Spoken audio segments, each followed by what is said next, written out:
yang kena Su'ul Karam Ki Haji Ahmad Muzaki SDL Al-Hafid. Untuk itu para jemaah sekalian dipersilakan untuk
Zaki SDMH Al-Hafid dengan tema mencintai akhirat. Dapat sekalian para jemaah, para pendengar dan pecinta Radio Al-Akbar Surabaya, selamat mengikuti. Monggo.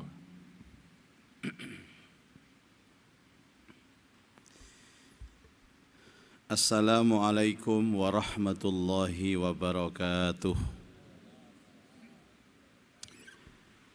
Bismillahirrahmanirrahim.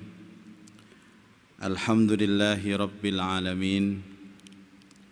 Wassalatu wassalamu ala ashrafil mursalin Sayyidina wa maulana Muhammadin wa ala alihi wa sahbihi ajmain. Subhanaka la ilma lana illa ma 'allamtana innaka antal alimul hakim. Rabbi shrah li sadri wa yassir li amri wahlul 'uqdatam min lisani yafqahu qawli bi rahmatika ya arhamar rahimin. Amma ba'du. Ma'asyiral muslimin wal muslimat, Bapak Ibu jamaah salat maghrib Masjid Nasional Al-Akbar Surabaya, serta seluruh pendengar dan pemirsa dimanapun berada, rahimakumullah. Alhamdulillahi wa syukurillah, atas izin Allah kita masih ditakdirkan untuk bisa melaksanakan sholat berjamaah. Mudah-mudahan apa yang kita lakukan malam ini menjadi ibadah yang diterima oleh Allah. Dari ibadah itu dosa-dosa kita dihapuskan, segala urusan kita dimudahkan, segala hajat kita dikabulkan, segala problem dan masalah kita diberikan jalan keluar. Semoga apa yang kita lakukan sore ini juga bisa meningkatkan iman takwa kita kepada Allah, menjadikan kita semakin istiqomah, dan semoga saat kita kembali ke Allah nanti benar-benar membawa husnal khatimah. Al-Fatihah. A'udzubillahi minasyaitonir rajim. Bismillahirrahmanirrahim.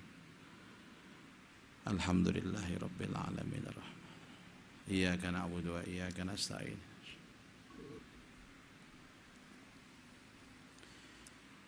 Dan malam ini kita akan melanjutkan kajian kitab Nasaihul Ibad sampai di maqalah yang ke-30 dari 3 nasihat. Bismillahirrahmanirrahim. Wal maqalatus salasun. Adapun nasihat yang ke-30. An Abi Zakaria Yahya ibnu Mu'ad rahmatullahi alaih.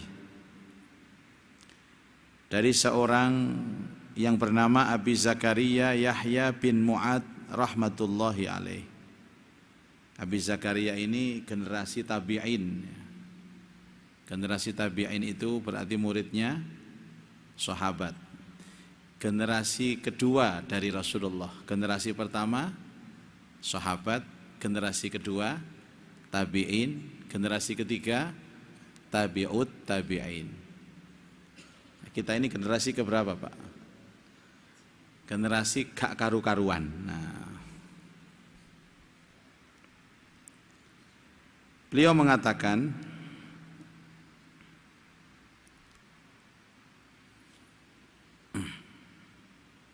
tarkud dunya kulluha. Tarkud dunya utawi meninggalkan dunia, meninggalkan urusan dunia. Kulluha semuanya, keseluruhan. Itu akhdul akhirati, akan bisa mengambil akhirat. Kulluha seluruhnya. Jadi orang yang meninggalkan dunia seluruhnya itu akan bisa mengambil akhirat seluruhnya. Berarti kalau dia meninggalkan dunia setengah, dia pun akan mengambil akhirat setengah. Ini sekali lagi harus dipahami, bukan meninggalkan dunia dalam konteks tidak bersentuhan dengan dunia. Ini urusan hati, Pak. Nasihat-nasihat dalam kitab ini semuanya urusan hati. Ada orang kaya itu tapi hatinya nggak ada dunia sama sekali, tapi soge. Tapi ada orang yang tidak kaya, tapi hatinya keduniaan itu ada, Pak. Ada seorang ulama, seorang kiai, kaya Bapak Ibu, mobilnya di rumahnya itu ada 5. Jadi tidak hanya balonku ada 5, mobilku ada 5.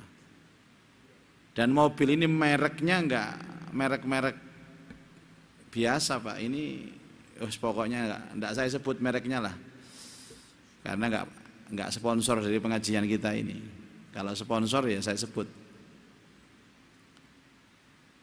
Kemudian ada tamu seorang jamaah mungkin mau mengundang. Dia datang turun dari kendaraannya melihat rumah kiainya ini megah sekali. Wih, kok ono kiai sugih koyo ngene rek. Mobil lho walah. Akeh ngene mobil kiai. Gak bahaya ta iki. Dia merasa apa, Pak? Mosok nek kiai sugih koyo ngene rek. Jadi dalam benaknya itu kiai kudu melarat, kudu kumus-kumus, sarungnya ngelenting, kupluke mangkak. Akhirnya setelah masuk ke rumahnya, sang jamaah ini memberanikan diri untuk bertanya, "Yai, itu yang di luar itu mobilnya siapa?" Yainya menjawab, "Mobil saya." Kok banyak sekali dan mewah-mewah semua. Masa kiai itu mobilnya banyak? Mungkin jari Yai ini ngomong ini, Pak. Mungkin loh ya, gak roh aku ya cerita iki ya. Mosok bojone tok sing akeh. Enggak ya, Pak ya. Terus kenapa, Pak? Anda ini sebagai ulama, Anda ini sebagai kiai semestinya memberikan contoh kepada kami jamaahnya hidup yang bersahaja atau hidup yang sederhana. Terus kenapa? Karena apapun yang terjadi panjenengan ini dicontoh. Dicontoh sama jamaah, dicontoh sama santri sama murid. Ya ini menengahi. Jadi ya itu walaupun dikomplain jamaah seperti apapun ya karena dia bijak, Pak. Ngerti apa yang ada di otaknya jamaah itu mengerti. Pak, tadi panjenengan bilang kalau saya ini punya mobil yang banyak, punya mobil mewah itu enggak boleh, takutnya dicontoh oleh jamaah. Nggih, leres niku. Ya, kenapa saya tidak mengatakan seperti ini? Bahwa saya setiap malam itu tahajud. Mulai jam 2 sampai subuh. Saya setiap pagi duha 8 rakaat. Saya setiap hari itu baca Al-Quran 5 juz. Kenapa Anda mempersoalkan harta saya? Sehingga Anda mengatakan kalau saya punya harta kok dicontoh jamaah. Apa kon gak nyontoh tahajudku? Kon gak nyontoh duhaku? Kon gak nyontoh maca Qur'anku? Apa reaksinya, Pak? Mak klekep. Jadi kalau panjenengan hasud kepada orang lain urusan dunia, rugi, Pak. Hasud itu urusan akhirat, iri itu urusan akhirat. Sing didelok nang kiai nggih aja montore, aja omahe, diloken tahajude. Lihatlah sunnah-sunnah yang dilakukan, lihatlah puasanya, lihatlah amalnya. Akhirnya jamaah gak sido ngomong meneng ae, Pak. Jadi ukuran kepada dunia ini bukan persoalan apa yang dilihat dengan kasat mata, tapi apa yang dirasakan dengan hati.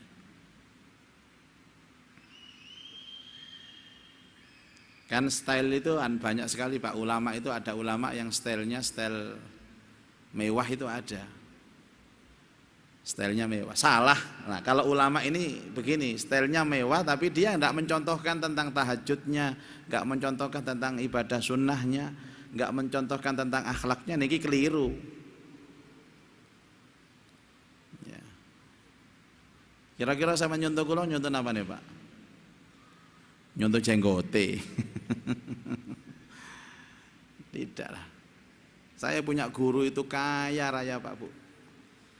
Tapi dia itu setiap kali tidak pernah berbicara tentang dunianya. Dia berbicara begini, mungkin ana jamaah iki sing iri ambek aku, ya ini kok sugih. Lah yo sugih yo apa, aku gak tau njaluk iki lho. Aku gak tau njaluk iki. Dikirim Allah Ta'ala. Aku gak njaluk mobil ya ana sing ngekeki mobil.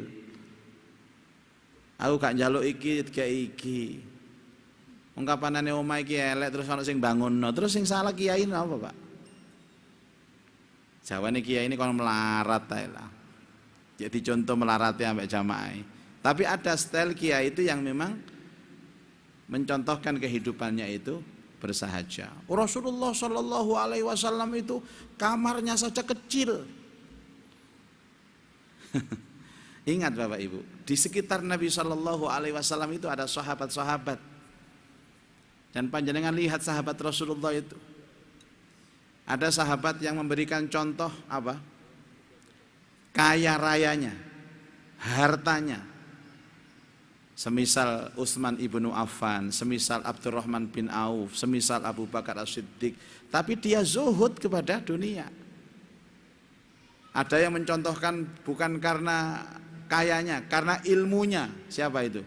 Ali bin Abi Thalib, Abdullah ibnu Mas'ud, termasuk Abu Hurairah yang saya ceritakan. Secara ekonomi dia di bawah, tapi ilmunya tinggi. Ada lagi yang mencontohkan tentang kerasnya terhadap kemungkaran kekafiran. Siapa itu?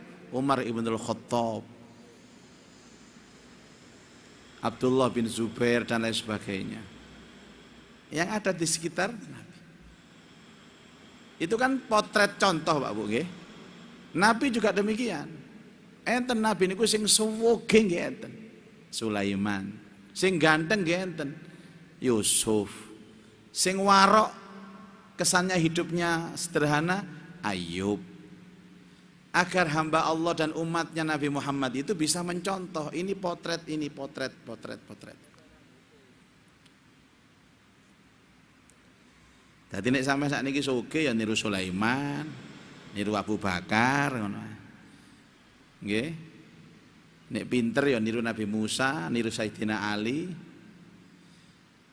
Nek kata pek ganteng tapi ibadahe api, wong ireng ya niru Bilal ngono sampean. Ada pilihan-pilihan jadi puwadakno kabeh, Pak. Yang penting urusan dunia itu bukan apa yang kita lihat dalam fisik, tapi apa yang dirasa dalam hati. Itu yang disebut dengan zuhud. Jadi siapa yang meninggalkan dunia seluruhnya, maka dia akan mengambil akhirat seluruhnya. Siapa yang meninggalkan dunia sedikit saja, maka dia mengambil akhirat sedikit saja. Siapa yang mengambil dunia setengahnya saja, maka dia mengambil akhirat setengahnya saja. Jadi akhirat Bapak Ibu yang kita peroleh itu diukur dari sejauh mana kita meninggalkan dunia. Ngaten gampang-gampangan. Nilai akhirat kita sama dunia ini seimbang loh Pak. Contoh nggih, pakai prosentase. Nyenengan nek ninggal dunia 100%, maka cinta akhiratnya 100%. Kalau meninggalkan dunia 50%, cinta akhiratnya juga 50%. Lagi meninggalkan dunia 1% tok. Ninggal dunia 1%, cinta akhiratnya ya 1%. Embo 1% ya kadang-kadang sholat, kadang enggak, itu 1% jenenge Pak. Bagaimana meninggalkan dunia? Ngeten Pak, nyambut gawe. Orang kerja itu disebut kerja karena dunia dan karena akhirat dilihat dari apanya? 1, dari tujuannya. 2, dari caranya. 3, dari waktunya. Ingat, tujuan, cara, waktu. Ada bapak-bapak kerja, Pak, nanti sampean budal nanti nyambut gawe. Nah, apa ada nyambut gawe barang? Lo ya opo sih ngon? Kan nyambut gawe gak mangan anak bojoku lah. Saya mencatat Pak. Gak nyambut gawe, gak mangan anak bojoku. Wis jelas donya tok iki Pak sing diuber. Sing diuber donya tok. Karena dia mengatakan bahwa seolah-olah anak bojone mangan ini gara-gara dia nyambut gawe. Ada lagi satu ditanya, berarti dia ini kan apa? Kerja tapi dunia. Nanti cak sampean kerja lah. Ala apa kerja? Ya ibadah rek. Yang kerja iki perintah Allah, perintah Rasulullah iki ibadah iki. Nah, dia kerja Pak, betul sama-sama kerja, tapi niat tujuannya beda. Dari jawabannya kelihatan. 2, cara. Orang yang kerja untuk akhirat Pak Bu, nggak mungkin dia akan berkhianat dengan pekerjaannya, nggak mungkin. Apalagi ngentit, korupsi, apalagi berbohong dalam pekerjaan, nggak mungkin. Jadi dia itu sistem protap pekerjaannya itu Allah. Allah melarang bohong, nggak bohong. Allah melarang nggak berkhianat. Adzan, Allahu Akbar, dekek plek, tinggal nang langgar, tinggal nang masjid. Dia tidak peduli ada peraturan kone adik kak ini dipecat sampai perusahaan, gak peduli wis. Saya akhirat. Tapi kalau dunia tidak Pak, sing diuber keuntungan tok. Walaupun harus menghalalkan segala cara. Bah kak ngurus wong liya rugi, sing penting untung aku. Bah kak ngurus wong liya bangkrut, sing penting aku untung. Gak ngurus. Masih bujuk gak apa-apa, masih ngentit gak apa-apa, njokok hake wong gak apa-apa. Caranya. Waktunya. Saya sering cerita Bapak Ibu. Ya, cerita. Ini fenomena yang kita rasakan di alam sekarang dengan alam dulu. Waktu kita ikut orang tua di desa itu, Masya Allah. Jadi kakek saya itu jualan kain di pasar Pak. Pasar ini ada pasar perpekan. Tahu pasar perpekan? Perpekan itu pasarnya seminggu hanya 5 hari. Pasar Kliwon, pasar Pon, pasar Wage, pasar Legi. Saya ngerti pasar-pasar ngoten. Ngerti nggih? Pak Yahya tahu ya? Berarti pun sepuhnya dengan Pak. Sing nom-noman gak ngerti iki. Berangkatnya jam berapa? Karena pasarnya buka jam 7, berangkatnya jam 7. Durung beduk iki lho teko omah wis.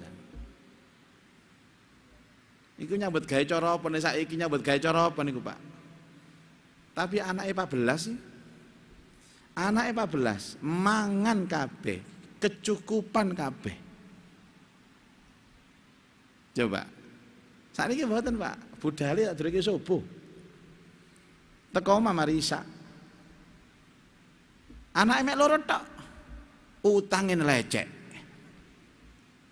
Allahumma sholli ala Muhammad. Aku nek nyebut utang mak dek ngoten bapak-bapak iki. Kayak nyetrum ngoten atine model nggih. Di depan rumah itu Pak, pekarangan halamannya luas. Padahal mboten ditanduri kali mbah kula niku. Muncul dhewe tukul jambu. Niku sak warna-warnine jambu. Enten jambu klodhok, jambu air. Jambu klodhok niku lho Pak, enten sing jerone abang, jerone putih. Jambu air juga bermacam-macam, ada yang hijau, ada yang merah. Gatik nandur Pak, muncul dewi. Terus mangga juga demikian. Mangga sak warna-warnine mangga ada. Gadung, mana lagi? Ada mangga-mangga madu, ada mangga jiwa, macam-macam. Belakang rumah ono sawo. Gadik nandur sawo nih tukul Pak. Sebelah sawo ono juwet. Ayo ngerti juwet ta sampean? Gak usah mung Surabaya juwet ono. Sebelah juwet ono kerese. Loh. Bapak Ibu, gadik nandur. Setiap bulan sekali itu ada tengkulak datang lewat, Pak. Niki mboten disate ta jambune niki. Nggih monggo sampeyan nek kersa monggo. Kula boronge nggih. Nggih monggo tak sampean ondo-ondo dhewe, sampean borong-borong dhewe nggih duwe isen salap teng jaba. Saking percayane, Pak. Jadi mbah saya itu keluar dari rumah mek njukuki dhuwit tok. Allahu Akbar. Itu untuk sekolah anak-anaknya, untuk mondok yang anaknya 14 tadi itu. Mbah saya itu 14 anaknya. Katanya mbah saya, "Nak, mbah iki umpomo gak ndelok tangga kiwa tengen, mbah gak nang pasar. Gak totolan kain. Karena mbah yakin rizki wis ditetepno ambek Allah. Iki lho, latar ditebas wong. Hasile napa? Wit-witan sing teng ajeng niku, Pak. Luwe akeh, luwe gedhe timbangane mbah iki dodolan nang pasar. Kok gak krono supaya didelok wong awak dhewe iki kerja. Mbah gak mungkin nang pasar. Tapi berhubung mbah iki sik urip nang donya, kudu makarya, harus kerja. Engko nek gak kerja, apa jarine wong tangga kiwa tengen? Ya nek akale sehat, nek gak sehat ngingu tuyul iku paling. Pak, ada sebagian orang yang menyangka rizkinya dari pekerjaannya, iku donya tok uteke wisan. Nggih termasuk kula nek kaya ngoten nggih donya tok. Masya. Loh, nang mburine omah niku lho, Pak, ana kali. Kadang-kadang nek kemarau napa ketiga ngoten niku sat. Kadang-kadang nek enten banyune niku wakek iwake. Iwake niku loro, bethik ambek sepat. Pak Son, eling ah bethik. Iki liyane senengane bethik. Lho sak bethik-bethike iku lho ditawar wong lho, Pak. Niki kula tumbase nggih. Lho sampean tumbas wong kali-kali ini Gusti Allah kok niku. Sanes kali kula. Ngoten niku duweke mbah kula ngoten. Ini loh Pak, orang berpikir bahwa dunia itu ada dalam genggamannya kalau begini. Karena dia berangkatnya itu jam 7 pagi ke pasar, sobone ke Jogo. Jamaah subuh nang masjid terjaga.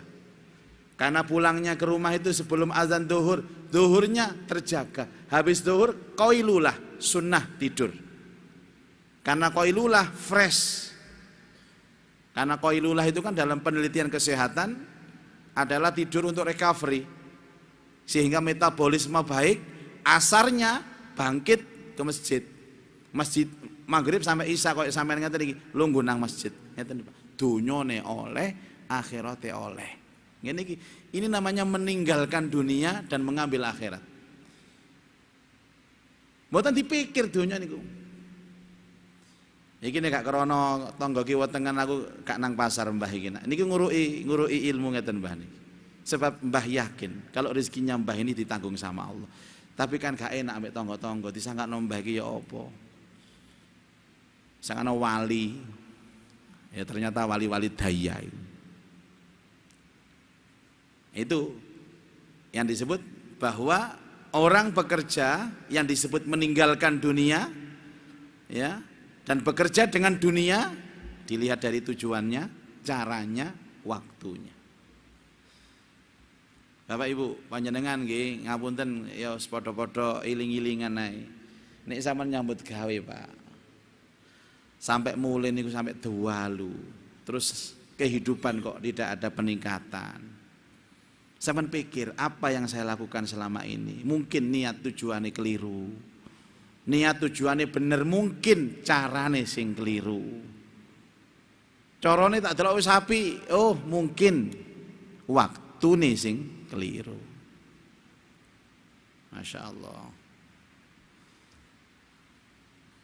Enten tiyang niku sampai pensiun lho gak tahu ngaji blas ya. Sampai pensiun, dia pensiun nggak pernah ngaji. Setelah pensiun dia sakit-sakitan, Pak. Ya apa kate ngaji yang awake kering. Pak, sampean rumiyin niku nom-noman sampai pensiun niku mosok gak duwe waktu enggak? Mboten gak ada waktu belas kalau ngaji niku. Wong sampai ngriya jam 09.00 dalu kula niku. Lah jam 09.00 dalu pun pegel. Tilem kula. Lah kan enten ngaji subuh to, Pak. Nek mboten enten ngaji magrib kan enten ngaji subuh masjid niku. Lho yo nopo kula niki berangkati sadurunge subuh. Entek waktune, Pak. Dia kehilangan berapa, Pak? Umurnya, kehilangan waktunya. Akhirnya pas pensiun loro. Asam urate wis gak karu-karuan. Lho Pak, pun monggo sakniki pun pensiun, monggo jenengan ngaos mawon teng Masjid Al-Akbar niku lho. Manten maghrib enten ngaos. Ngaos pinten jam, Dik? Nggih, mboten sampai sak jam, Pak, paling nggih maksimal sak jam lah manten maghrib niku. Waduh, kula niki longgo suwe-suwe niku boyok kula kumat. Lho wis ngene iki ya apa, Pak, terus? Terus ya apa ngeten iki? Dadi akhirate terus piye ngoten niku? Wonge gak teko iki wonge, tak critakno. Yo gak teko nyene gak tau ngaji wong boyoke kumat niku wae. Sudah. Jadi kita mengambil akhirat itu ukurannya apa? Sejauh mana kita meninggalkan dunia. Bapak Ibu, mulane Pak sakniki ayo bareng-bareng mikir nggih. Kalau sudah urusan aktivitas pekerjaan, pikirkan 3. Tujuannya apa, niatnya apa, caranya bagaimana, waktunya bagaimana. Kenapa Pak dunia sama akhirat kok begitu? Meninggalkan dunia seluruhnya, mengambil akhirat seluruhnya. Meninggalkan dunia setengahnya, mengambil akhirat setengahnya. Li'annahuma,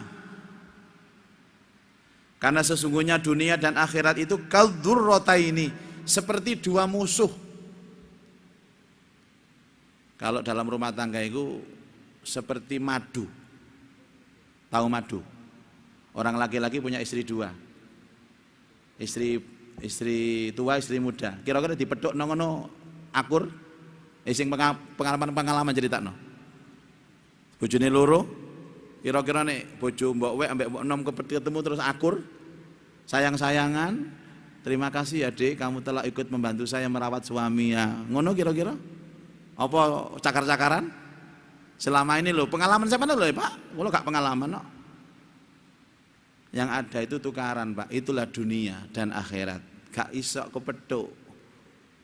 Gak iso kepethuk. Ibarat air dan minyak. Makanya kemarin di makalah yang lalu, kalau orang itu di hatinya ada akhirat, nggak akan ada dunia. Kalau hatinya ada dunia, nggak akan ada akhirat. Karena keduanya itu seperti 2 musuh yang tidak pernah akur, tidak pernah rukun. Faman tarakaha, maka siapa yang meninggalkan dunia, ait ad-dunya, meninggalkan dunia, kullaha, semuanya ditinggalkan. Maksudnya semuanya itu Pak, nyambut gawe tadi ada 3 syarat. Setelah dia dapat hasil dari pekerjaannya oleh bayaran, niku mboten digawe anu Pak, digawe mondokno anak, digawe nyumbang masjid, gawe nyantuni yatim, entek maneh nyambut gawe maneh, bukan untuk belanja-belanja, memenuhi syahwat dunianya. Niku jenenge meninggalkan dunia. Benar dia punya uang, tapi semua uangnya itu dikembalikan manfaatnya untuk akhirat. Gak ono susu eblas Pak, kabeh gawe agama kabeh. Paling dia itu hanya untuk makan saja, untuk makan anak istrinya, selebihnya kunang masjid, sosial, fakir miskin duafa, habis sudah. Yaitu namanya orang meninggalkan dunia. Oleh dunia tapi gak dipek, oleh dunia gak dirasakno. Oleh dunia bukan membuat dia itu kemudian sampai merasakan berlebih-lebihan sampai mengambil kepuasan dari dunia.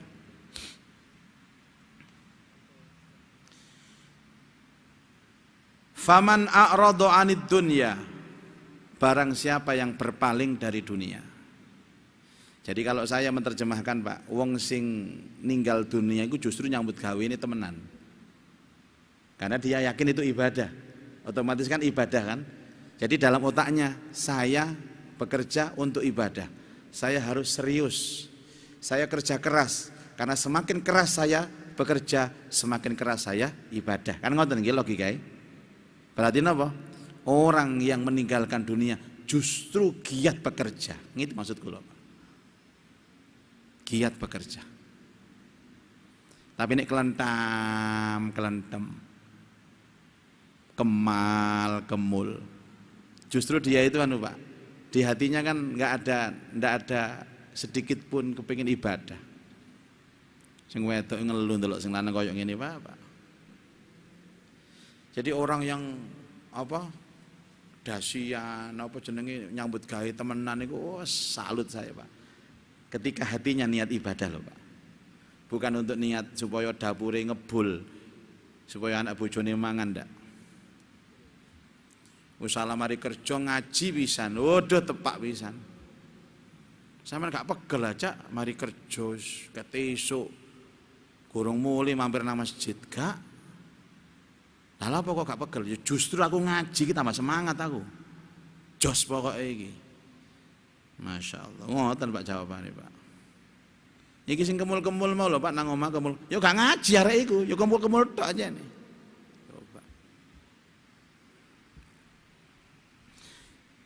Saya mau tanya kepada Bapak Ibu, kalau panjenengan ingat akhirat itu pintunya apa Pak? Ingat apa? Ingat mati toh? Karena pintunya akhirat itu mati. Saya mau tanya lagi, kalau orang ingat mati semakin semangat atau semakin loyo hidupnya? Oh ya semangat Pak, semangat. Coba tak takoni sampean. Umpama meniku wis pasti mati sampean, jam itu isuk mati kira-kira ya apa kira-kira? Dalu iki turu tok utawa kelonan ambek bojo sampean gak kira wani. Sing wedok ayo Pak kelonan Pak. Aku ngawur meneh mati aku iki yo kelonan-kelonane ngono iku. Duh. Ayo dipikir bareng-bareng. Umpama sama meniku yakin nek mati jam itu. Ayo, apa yang kita lakukan malam hari ini? Ngaji tok wis ngaji terus sedekah. Waduh. Lah apa Cak? Dongane sedekah menikmati aku Cak. Allahu Akbar. Kan begitu. Berarti semakin ingat akhirat, semakin mempercepat ritme kehidupan kita, pergerakan kita. Jadi mengingat akhirat itu memberikan motivasi Pak ya untuk bekerja. Saman ada buku bagus Pak. Ini karangan kawan kita ini bagus. Dulu rektor UIN Syarif Hidayatullah. Namanya Kang Komar. Sing nulis buku Kang Komar. Profesor Dr. Komarudin Hidayat. Menulis buku bagus tipis bukunya tapi inspiratif. Kalau kayak hadiah ini tak waca bolak-balik sewenang Pak. Judulnya Berdamai dengan Kematian. Wah, jos niku Pak. Jos gandos sampean waca iku. Berdamai dengan kematian. Sampean wis damai durung kalau kematian? Durung. Olane wedi, krungu mati wedi, gak damai sampean. Dia dalam statementnya itu mengatakan bahwa semakin kita mengingat kematian, hidup kita semakin produktif, semakin kreatif, semakin inovatif. Jadi beliau mengatakan dalam salah satu statement muqaddimahnya itu Pak, dengan mengingat mati hidup semakin produktif, kreatif, inovatif. Pakai tif-tif nih loh Pak. Terakhir Cak Latif. Bahkan kalau orang itu justru hanya berpikir dunia, maka yang terjadi apa Pak? Yang terjadi apa? Otaknya itu lemah. Otaknya itu lemah. Maaf Bapak Ibu, kalau panjenengan berjuang dengan tujuan yang jelas, ya biasanya kan semangat Pak, semangat. Habis subuh panjenengan kalau keluar dari Masjid Al-Akbar itu ada orang jogging. Jogging itu termasuk apa Pak, urusan berat atau mudah? Berat bagi yang nggak semangat Pak. Melaku-melaku muter-muter koyo wong gendeng kadang-kadang kula nih. Lho ana ngene iku. Lah apa sih wong melaku-melaku koyo ngene sarapan seenak kok melaku-melaku wae. Padahal mereka yang sudah merasakan manfaatnya olahraga. Kok kan mandek gak gelem. Orang kalau sudah punya tujuan dan merasakan manfaatnya Pak, masih menurut orang lain itu gila, menurut orang lain gak bener, dia semangat. Kon prai jogging sekali saja gak mau dia Pak. Sing ngilokno wong jogging-jogging wal remek awake. Karena dia tidak punya tujuan yang jelas hidupnya, moro-moro loro, gering nang rumah sakit. Sing jogging sehat mau Pak, wong wis tuwek nyambangi. Terus pundi Mas sampean kula niku sakit Pak. Cok sampean nggih wis tuwek sik sehat-sehat mawon. Nggih kula jogging niku sing menarene wong gendeng kula niki alhamdulillah sehat niki. Ono sampai saat ini orang sudah 50 tahun gak ngerti jurusannya urip ku nang ndi gak ngerti ya. Akhirnya ngawur gak karu-karuan urip niku. Fisiknya juga gak sehat, apalagi hatinya gak sehat.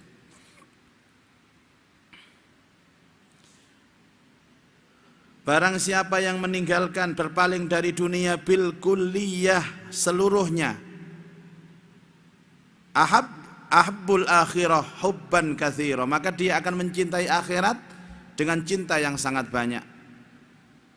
Wa man akhadaha, barang siapa yang mengambilnya akhadat dunya kullaha, semuanya, tarakaha ail akhirah, maka dia meninggalkan akhirat. Kalau orang berpaling dari dunia seluruhnya, dia dapat akhirat. Ya, kalau dia mengambil dunia, dia nggak dapat akhirat.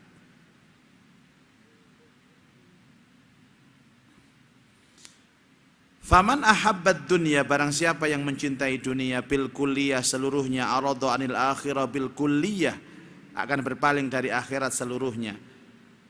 Fa akhadha, dan mengambilnya fi tarkiha, ay fahabbul akhirah, cinta kepada akhirat, sababul i'radid dunya, sebab dia berpaling dari dunia. Bapak Ibu, ini sederhana keterangan ini Pak, simpel sekali. Ninggal dunia pasti akan bisa mengambil akhirat. Jadi kuncinya sekarang di sini Pak, hati kita ini. Maka hikmah yang kita ambil apa Bapak Ibu sekalian? Ya, bahwa kalau bekerjalah keras Bapak Ibu, tapi niatkan itu untuk ibadah.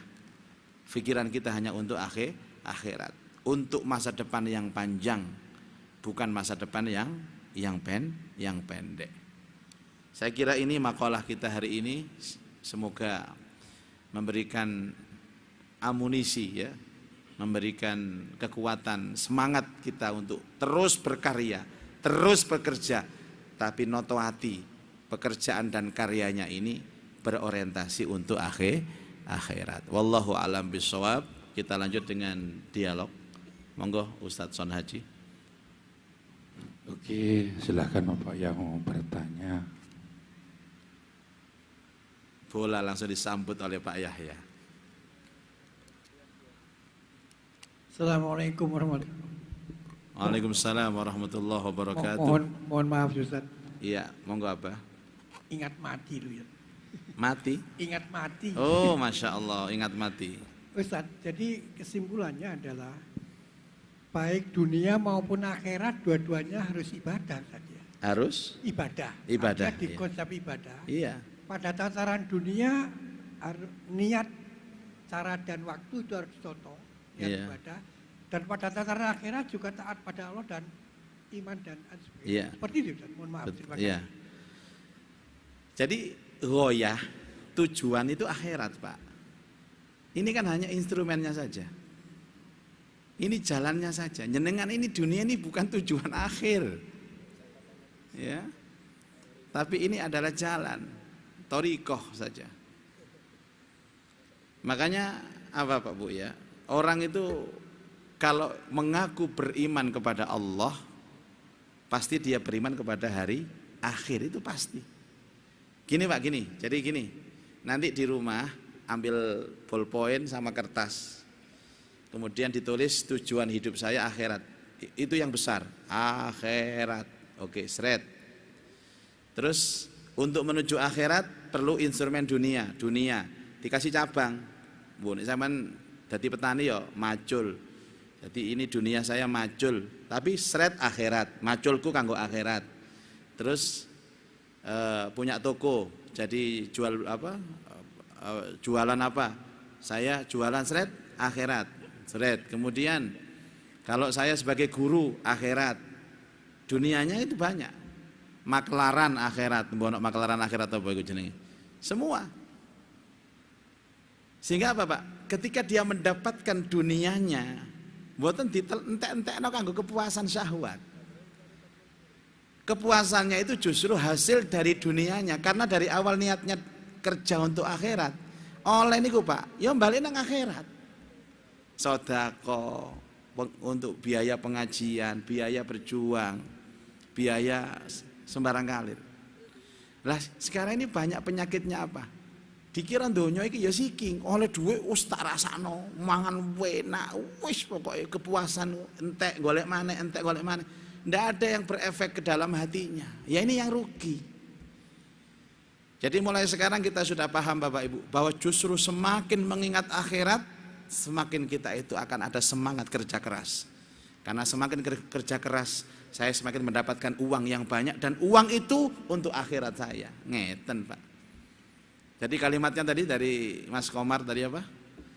Semakin ingat akhirat, semakin ingat mati, akan menjadikan kita hidup lebih produktif, kreatif, dan inovatif. Ngoten Pak Yahya nggih? Wallahu alam. Sampun Pak Yahya. Pun nggih. Monggo Bapak Bu yang tanya malih masih ada waktu. Oh ngene 4 menit Ustaz. Monggo.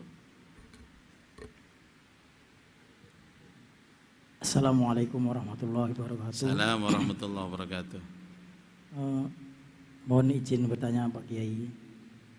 Kan sekarang dunia digital ya, media sosial gitu ya. Kita mau nggak mau kita melihat setiap hari situasi di tanah air lah misalnya kayak Al Zaitun, terus mengenai TKA Cina segala macam lah gitu kan. Itu kadang membuat kita atau saya itu resah gitu ya, gimana menyikapinya kayak gitu Pak Kiai. Ya. Terima kasih. Assalamualaikum warahmatullahi wabarakatuh. Saya mendongakno aku dadi presiden. Salam. TKA Cina tak usir kabeh ambek aku. Dongakno dadi presiden. Minimal Menko Kemaritiman lah kula niki tak usiri kabeh arek-arek TKA itu. Bapak Ibu, mukmin ketika dia melihat yang tidak baik atau mungkar, tapi dia posisinya nggak punya kekuasaan, posisi lemah, maka yang ada adalah doa. Contoh ono Zaitun, ya Allah selamatkan anak turun saya dari fitnah seperti ini. Justru semakin banyak masalah, wong mukmin itu semakin banyak berdoa Pak. Ngoten lho. Senjatanya mukmin itu, ya apa kok enggak dhewe dadi wali kota yo gak, bupati gak, gubernur yo gak, pemane menteri, kecuali Anda punya kekuasaan. Makanya ketika ada hadis man ra'a minkum munkaron falyughayyirhu biyadihi. Barang siapa di antara kalian yang melihat kemungkaran, rubah dengan kekuasaan tanganmu. Sesuai otoritas kita jadi apa? Enggak kuat fabilisani dengan lisanmu. Enggak kuat fabiqalbi dengan hatimu. Merubah kemungkaran dengan hati itu juga termasuk bagian dari keimanan, tapi iman yang paling lemah. Tadi saya katakan mukmin yang lemah ketika melihat berita yang enggak baik, adanya ndonga, Pak. Nah, biasanya wong ndonga nek anten ngoten niku, semakin ada berita ya Allah, LGBT masuk ke Indonesia, tambah wedi kabeh awak dhewe. Ndonga ya Allah selamatkan negara kami ini, selamatkan rakyat Indonesia, selamatkan anak turun kami. Jadi ujung dari sebuah kekhawatiran dan kegelisahan seorang mukmin adalah doa. doa. Ngoten, Pak. Nggih. Wallahu alam bisawab. Semoga menjadi ilmu yang manfaat. Allah manfa'na bima 'allamtana wa 'alimna ma yanfa'una wa zidna ilman nafi'ah. Wa sallallahu ala sayyidina Muhammad walhamdulillahi rabbil alamin. Subhanakallahumma wa bihamdika asyhadu an la ilaha illa anta astaghfiruka wa atubu ilaik. Assalamualaikum warahmatullahi wabarakatuh. Waalaikumsalam warahmatullahi wabarakatuh. Para sekalian, para pendengar, pemirsa dan jamaah sekalian bahagia,